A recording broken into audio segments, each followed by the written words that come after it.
जदयू नीतीश कुमार की पार्टी नहीं है, ये शरद यादव की पार्टी है, ये जॉर्ज फर्नांडिस की पार्टी है, ये उन तमाम लोगों की पार्टी है जिन्होंने अपना पूरा जीवन दिया इस पार्टी को बनाने के लिए। तो नीतीश कुमार अकेले ये फैसला कैसे ले रहे हैं कि अगला सीएम कौन होगा? कैसे वो ये फैसला ले रहे हैं कि पार्टी का विलय किसी और पार्टी में करा देंगे?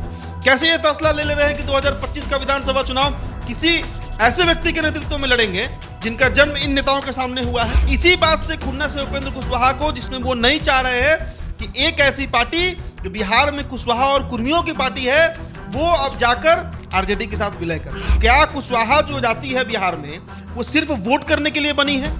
क्या सत्ता पर उनका अधिकार नहीं है?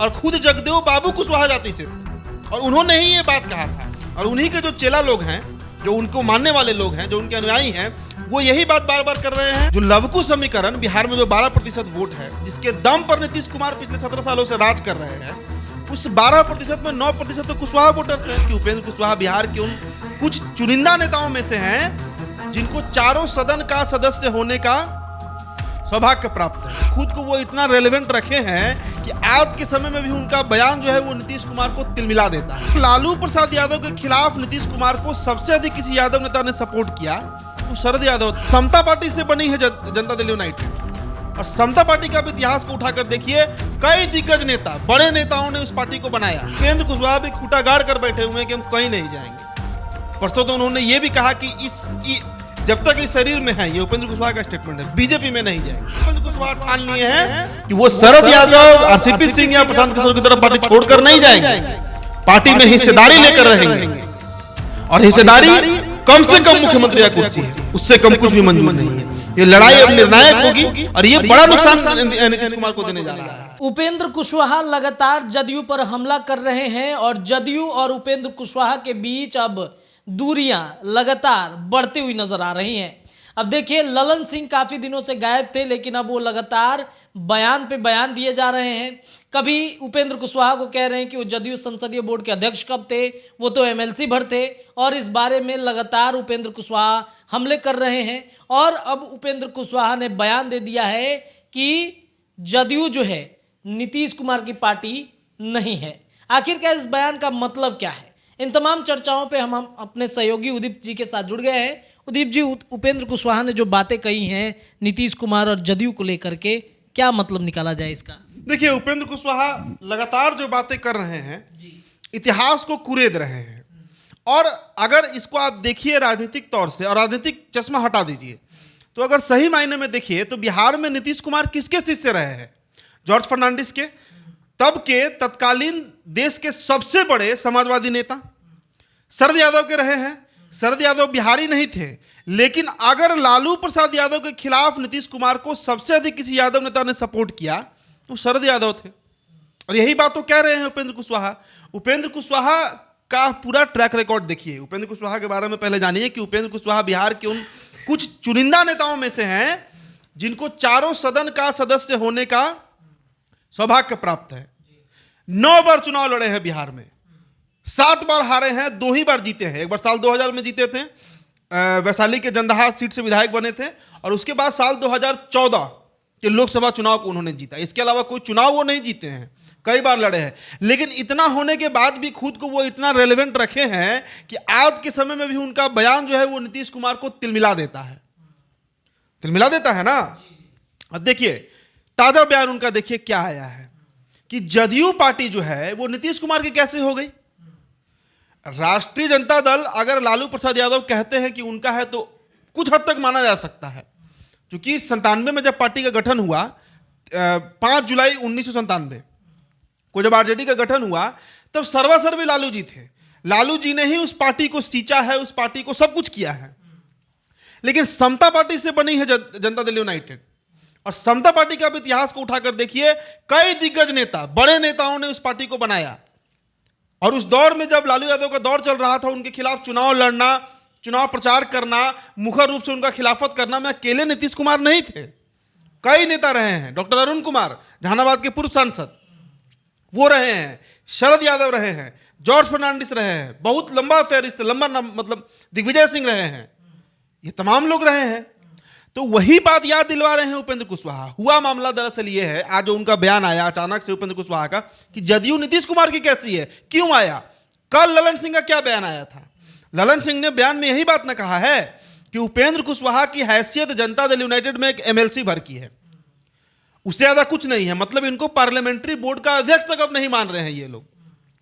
और यही लोग इसी साल दिसंबर में, माफ कीजिएगा पिछले साल 2022 के दिसंबर में 5 तारीख को ललन सिंह राष्ट्रीय अध्यक्ष दोबारा बने थे, जो चुनाव हुआ था। और उसके बाद से ललन सिंह कम से कम जनरल मीटिंग में 10 बार उपेंद्र कुशवाहा को संसदीय बोर्ड के अध्यक्ष के रूप में संबोधित कर चुके हैं। खुद सीएम नीतीश कुमार संबोधित कर चुके हैं और अचानक से कह रहे हैं कि संसदीय बोर्ड के अध्यक्ष नहीं है। इसका मतलब पार्टी को आप समझ रहे हैं कि पार्टी आपका है, मतलब किसी का बपौती है पार्टी। पार्टी में भी तो लोकतंत्र होता है, राष्ट्रीय अध्यक्ष भी चुन कर आता है, या अगर उनके खिलाफ कोई खड़ा ना हो तो उनको निर्विरोध मान लिया जाता है कि चलो यही राष्ट्रीय अध्यक्ष है। यही नियम होता है पार्टी का, जदयू में भी यही है।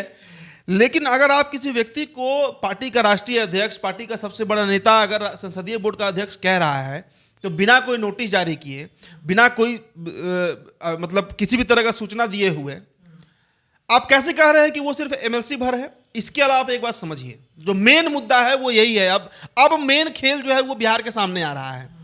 नीतीश कुमार ने आज से 2 महीने पहले बापू सभागार में एक बयान दिया था कि 2025 का विधानसभा चुनाव हम तेजस्वी यादव के नेतृत्व में लड़ेंगे। ये उनका बयान है। अब इसका मतलब समझिए, नीतीश कुमार की पार्टी में नंबर 1 पे नीतीश कुमार है, नंबर 2 खाली है, नंबर 3 पे ललन सिंह है। नंबर 2 कभी जेडीयू में कोई बना ही नहीं आज तक। कई नेता आए, आरसीपी सिंह आए, प्रशांत किशोर आए, बड़े बड़े नेता आए और चले गए, लेकिन नीतीश कुमार कभी अपने बराबर, अपने समकक्ष किसी को खड़ा होने ही नहीं दिए। उसका प्रभाव अब क्या पड़ रहा है पार्टी पर? पार्टी अब नीतीश कुमार के बाद लगभग खत्म सी हो जाएगी। उतना बड़ा नेतृत्व किसी के पास है ही नहीं। खुद उनके पार्टी के ही एक मंत्री बोल चुके हैं कि पूरी पार्टी में, संजय झा, पूरी पार्टी में इकलौता नेता नीतीश कुमार है जो 5000 का भीड़ जुटा सकते हैं। उनकी पार्टी ही मानती है ये बात कि उनके पार्टी में एक ही नेता है जो भीड़ जुटा सकता है, बाकी कोई किसी लायक ही नहीं है। तो पार्टी का क्या भविष्य है? अब ऐसे में जो लवकुश समीकरण, बिहार में जो 12% वोट है, जिसके दम पर नीतीश कुमार पिछले 17 सालों से राज कर रहे हैं, उस 12% में 9% तो कुशवाहा वोटर्स हैं, 3% कुर्मी वोटर है, जो औसतन माना जाता है, कम ज्यादा हो सकता है। 9% जो वोटर हैं जो नीतीश कुमार को गद्दी पर बिठाए हुए हैं। अब याद कीजिए ना, 2014 के लोकसभा चुनाव में सबसे खराब प्रदर्शन की थी जेडीयू अपने पूरे करियर का, तब उनको 16% वोट मिला था। वो 16% कौन लोग थे? यही लवकुश समीकरण था, यही कोयरी और कुर्मी था। तो वो जो 9% कुर्मी है, वो क्यों अपने पार्टी को कुर्बान होने देगा सिर्फ नीतीश कुमार की जिद में? सिर्फ नीतीश कुमार चाह रहे हैं कि अब किसी तरह से पार्टी का विलय करा दिया जाए आरजेडी में। इसके खिलाफ है उपेंद्र कुशवाहा। उपेंद्र कुशवाहा साफ साफ मैसेज दे रहे हैं कि नीतीश जी, आपने मुझे जब उत्तराधिकारी बुलाया था, बोला था, दोबारा पार्टी ज्वाइन करने के बाद 2021 के फरवरी में पार्टी ज्वाइन करते हैं उपेंद्र कुशवाहा। और उपेंद्र कुशवाहा ने कई बार ये बात कहा है कि नीतीश कुमार हमको कहा था कि आगे आपको ही देखना है, आप ही हमारे उत्तराधिकारी हैं। और अब वो यही लाइन तेजस्वी यादव को बोल रहे हैं कि आगे आप ही को देखना है, इन्हीं को बढ़ाना है। बॉडी लैंग्वेज है नीतीश कुमार का, उनका ऑन रिकॉर्ड स्टेटमेंट है। इसी बात से खुन्नस है उपेंद्र कुशवाहा को, जिसमें वो नहीं चाह रहे हैं कि एक ऐसी पार्टी जो बिहार में कुशवाहा और कुर्मियों की पार्टी है, वो अब जाकर आरजेडी के साथ विलय कर जाए, या फिर वो अब जाकर आरजेडी का मतलब सत्ता को एक्सेप्ट कर ले। जगदेव बाबू का रेफरेंस देते हैं, स्वर्गीय जगदेव सिंह, क्या उन्होंने कहा था? त्रिवेणी संघ की बात की गई थी। यादव, कोयरी, कुर्मी, इन तीनों को अगर जोड़ दीजिए तो बिहार में लगभग 25% की आबादी है। लगभग 25% से अधिक आबादी सिर्फ ये 3 जातियों की है, कोयरी, कुर्मी, यादव। यादव सत्ता में आ गया, कुर्मी सत्ता में आ गया, कोयरी सत्ता में कब आएगा, कुशवाहा सत्ता में कब आएगा? यही सवाल उपेंद्र कुशवाहा उठा रहे हैं बार बार कि 1990 से लेकर 2005 तक तो यादव ही सत्ता में रहा। 2005 से अभी तक 17 सालों से एक कुर्मी नेता बैठा हुआ है। तो आखिरकार त्रिवेणी संघ का मतलब क्या हुआ जब 3 जो संघ है, 3 जो जातियां हैं, उनमें 2 ही जाति सत्ता का अदल बदल करते रहे। अब अगर तेजस्वी यादव बन जाते हैं मुख्यमंत्री तो फिर से सत्ता जो है यादव के पास चला जाएगा। तो क्या कुशवाहा जो जाति है बिहार में, वो सिर्फ वोट करने के लिए बनी है? क्या सत्ता पर उनका अधिकार नहीं है? और खुद जगदेव बाबू कुशवाहा जाति से थे और उन्होंने ही ये बात कहा था। और उन्हीं के जो चेला लोग हैं, जो उनको मानने वाले लोग हैं, जो उनके अनुयायी हैं, वो यही बात बार बार कर रहे हैं कि कभी यादव, कभी कुर्मी, कभी यादव, कभी कुर्मी। अब नीतीश कुमार ने तो साफ कर दिया कि अगला बिहार का सीएम जो है वो एक यादव होने जा रहा है। ये बात नहीं पच रहा है उपेंद्र कुशवाहा को, और इसीलिए ये बागी तेवर अपनाए हुए हैं और अब तो खुल्लम खुल्ला बोल रहे हैं। अब तो आज उन्होंने स्पष्ट ही कर दिया ना कि जदयू नीतीश कुमार की पार्टी नहीं है, ये शरद यादव की पार्टी है, ये जॉर्ज फर्नांडिस की पार्टी है, ये उन तमाम लोगों की पार्टी है जिन्होंने अपना पूरा जीवन दिया इस पार्टी को बनाने के लिए। तो नीतीश कुमार अकेले ये फैसला कैसे ले रहे हैं कि अगला सीएम कौन होगा? कैसे वो ये फैसला ले रहे हैं कि पार्टी का विलय किसी और पार्टी में करा देंगे? कैसे ये फैसला ले रहे हैं कि 2025 का विधानसभा चुनाव किसी ऐसे व्यक्ति के नेतृत्व में लड़ेंगे जिनका जन्म इन नेताओं के सामने हुआ है, यानी तेजस्वी यादव? यही लड़ाई है रत्नेश। तो आगे क्या करेंगे उपेंद्र कुशवाहा? नीतीश कुमार ने तो कल ही स्पष्ट कह दिया जिनको जहाँ जाना है जाइए। देखिए, कल भी स्पष्ट उन्होंने कहा, इसके पहले भी 2 बार ये बात कह चुके हैं, मीडिया के सामने ही कहे हैं, लेकिन ये बात नीतीश कुमार बार बार कहते रहे हैं कि उपेंद्र कुशवाहा को जहां जाना है चले जाएं। लेकिन उपेंद्र कुशवाहा भी खूंटा गाड़ कर बैठे हुए हैं कि हम कहीं नहीं जाएंगे। परसों तो उन्होंने ये भी कहा कि जब तक इस शरीर में है, ये उपेंद्र कुशवाहा का स्टेटमेंट है, बीजेपी में नहीं जाएंगे। मतलब उपेंद्र कुशवाहा अब नीतीश कुमार को डिथ्रोन करना चाह रहे हैं, गद्दी से उतारकर खुद गद्दी पर बैठना चाह रहे हैं। उनका मोटिव कहीं से भी बीजेपी के प्रति नहीं दिख रहा है सॉफ्ट, क्योंकि बीजेपी भी अब उनको उतना तवज्जो देने से रही जो 2014 में उनको दिया गया था। 3 सीट दिया गया, तीनों पर खुद नरेंद्र मोदी प्रचार करते हैं, तीनों सीट जीत भी जाते हैं उपेंद्र कुशवाहा, केंद्रीय मंत्री भी बन जाते हैं, लेकिन अचानक वो फिर आ जाते हैं इधर। तो अब बीजेपी भी उनको उतना प्रायोरिटी नहीं देने जा रही है। इस बात का आभास उपेंद्र कुशवाहा को है, और इसीलिए उपेंद्र कुशवाहा अब अपनी ही पार्टी में लड़कर अपना हिस्सा मांग रहे हैं कि अब आप गद्दी से हटिए और गद्दी पर अब उपेंद्र कुशवाहा बैठेंगे, ताकि जो त्रिवेणी संघ का मांग था यादव कोयरी कुर्मी, उसमें अब एक कोयरी जाति का नेता जो खुद को सबसे बड़ा नेता मानता है और है भी। 2020 का विधानसभा चुनाव रिकॉर्ड उठाकर देख लीजिए, जितने प्रत्याशी इन्होंने मैदान में उतारे उस समय सुहलदेव पार्टी, AIMIM, BSP और इनका RLSP, यही चारों मिलकर चुनाव लड़ रहा था। जहां भी इन्होंने चुनाव लड़ा, इनके प्रत्याशियों को 5,000, 8,000, 10,000, 15,000 वोट तक आया है। तो हर विधानसभा में कुछ वोट भी है इनका, और कोयरी वोटर्स उपेंद्र कुशवाहा को मानते हैं। इस बात का भी आभास उपेंद्र कुशवाहा को है, इसलिए पार्टी में हिस्सा मांग रहे हैं। और ये लड़ाई अब आर पार की है। इतनी आस देखिए उपेंद्र, आप नीतीश कुमार का एक और ट्रैक रिकॉर्ड समझिए। नीतीश कुमार कभी भी किसी नेता को पार्टी से नहीं निकाले हैं। RCP सिंह को ही उन्होंने पार्टी से थोड़ा निकाला था, राज्यसभा सदस्यता छीन लिया उनका, आवास उनका छीन लिया गया, लेकिन पार्टी से उनको बेदखल नहीं किया गया। RCP सिंह खुद पार्टी छोड़े, प्रशांत किशोर का भी वही हश्र हुआ, शरद यादव का भी वही हश्र हुआ। नीतीश कुमार खुद ये आप कह सकते हैं नहीं अपने ऊपर लेना चाहते हैं कि मैंने किसी को पार्टी से निकाल दिया। वो स्थितियां ऐसी बना देते हैं कि सामने वाला खुद पार्टी छोड़कर चला जाता है।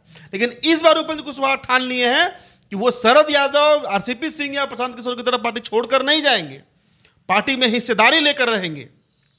और हिस्सेदारी कम से कम मुख्यमंत्री का कुर्सी है, उससे कम कुछ भी मंजूर नहीं है। ये लड़ाई अब निर्णायक होगी और ये बड़ा नुकसान नीतीश कुमार को देने जा रहा है। नीतीश कुमार के साथ अगर कोयरी वोटर छटक जाते हैं तो उनका जनाधार ही क्या बचेगा? क्या जनाधार उनका बचेगा फिर बिहार में? जिस लवकुश समीकरण की वो बात कर रहे हैं, कुछ निकल ही गया तो बचा ही कितना? लव की आबादी ही कितनी है? जब बिहार संयुक्त था झारखंड में तब उनकी आबादी ज़्यादा थी, लेकिन झारखंड बंटवारे के बाद आज आदिवासियों के बाद सबसे अधिक जनसंख्या झारखंड में कुर्मियों की है। तो बिहार में कुर्मी बहुत कम बचे हुए हैं। इस पूरे गणित को उपेंद्र कुशवाहा समझ रहे हैं और उसी के तहत ये प्रेशर बनाया जा रहा है कि किसी भी कीमत पर तेजस्वी यादव को गद्दी नहीं जाना चाहिए। गद्दी अब जाएगा तो उपेंद्र कुशवाहा को जाएगा, नहीं तो पार्टी में विद्रोह हो जाएगा। तो पार्टी में विद्रोह करने की तैयारी में है क्या उपेंद्र कुशवाहा, या फिर निर्णायक फैसला उपेंद्र कुशवाहा ले सकते हैं? फिलहाल इस चर्चा में इतना ही। अपनी राय कमेंट सेक्शन में दीजिए, आपके लिए कमेंट सेक्शन खुला है। जुड़े रहिए द बिहार टॉप के साथ। बहुत बहुत धन्यवाद।